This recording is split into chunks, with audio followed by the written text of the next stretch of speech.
So let's get into the Canadiens. Let's get going. The Canadiens 6-game winless streak is over, 7-5 over Buffalo.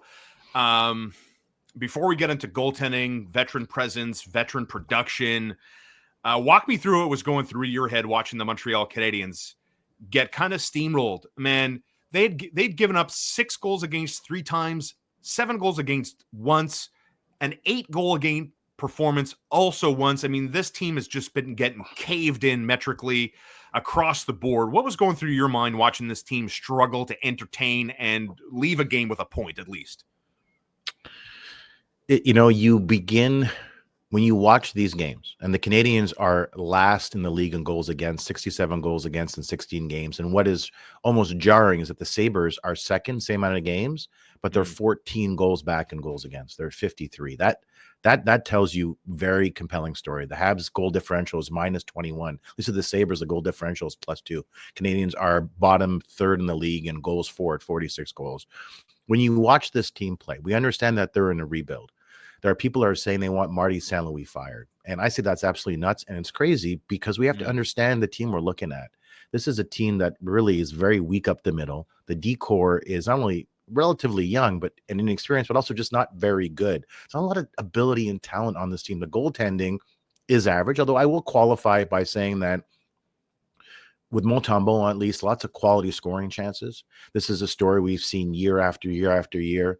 So for me, this season, year 3 of the rebuild, it's a bit like Groundhog Day #1 because they haven't really improved. They've regressed. But the bigger issue, and this is key to me, it's what I've talked about with you on the air many times over the past couple of years, is you can rebuild all you want, but you've got to do it right.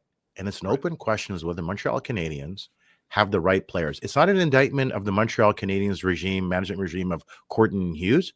They're doing the best they can within the very narrow constraints of a CBA environment. You have to rebuild through the draft, full stop. And the players that they've drafted, for the most part, except for Mishkov last night, 2 goals plus a shootout, or 2 points plus a shootout goal. That was a miss for sure.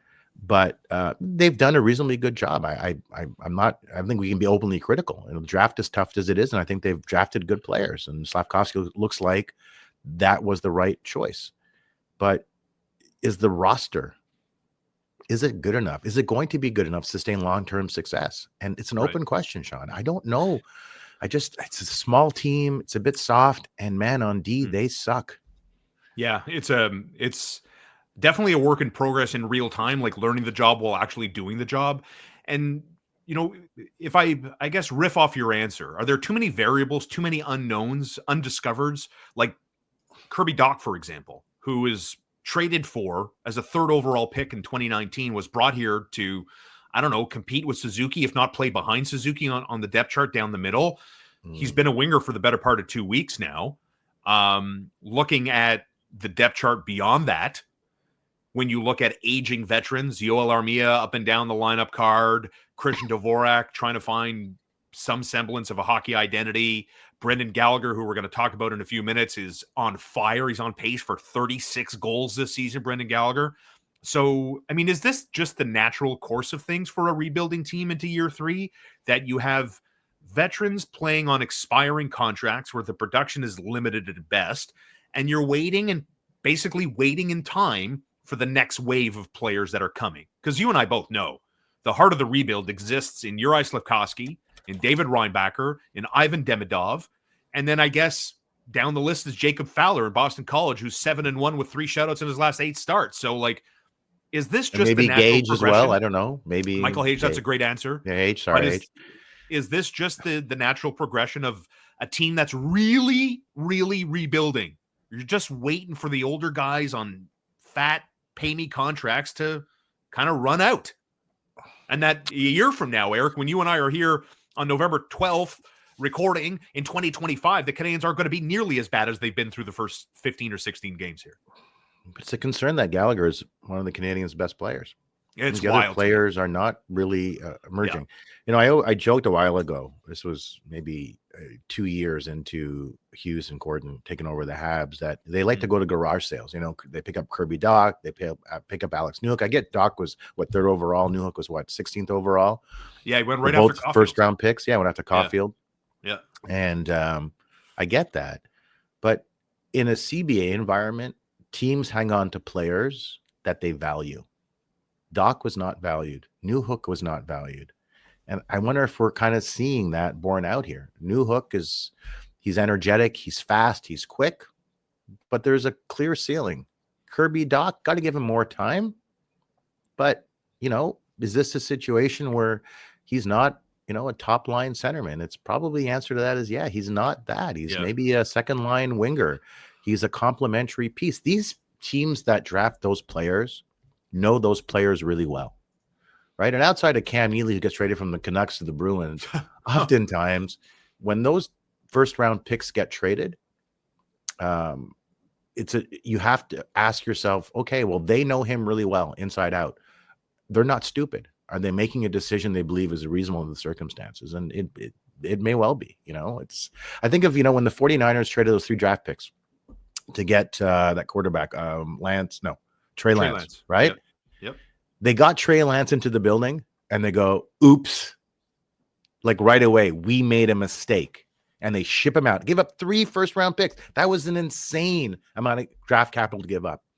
But some teams draft a player, you look at him and go, okay, we made him. And I just wonder with Newhook and Doc, are they going to be ultimately non-impact players, kind of inconsequential?